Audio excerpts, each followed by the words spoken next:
Here's a cool little portable stove you can make with things you probably already have sitting around your house.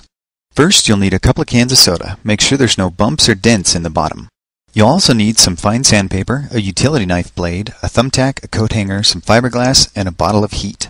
Use the sandpaper to remove the paint off the bottom couple of inches of both cans. Open the first can and pour out the contents. Using a book to hold the utility blade, carefully cut off the bottom inch of the first can, and then use the sandpaper to smooth out the sharp edge. Use the second can to stretch out the lip of the bottom half of your stove. Now just add some fiberglass and your bottom half is done. Make the top of your stove the exact same way. Before assembling the two pieces, you'll need to use the thumbtack to create a fill hole in the top half. Now comes the tricky part. Carefully place the top half inside the bottom as level as possible so the edges don't catch.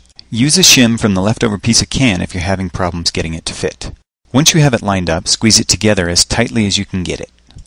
Finally, use the thumbtack to create the fuel jets. Create a bunch of them evenly spaced around the top of your stove.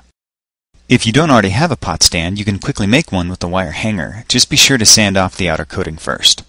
Now it's time to test it out. Slowly pour the heat into the stove, giving it time to drain through the fill hole. It doesn't take very much. A few tablespoons is enough to boil a pot of water. This type of can stove must be preheated for a second before the vapor pressure will sustain the jets.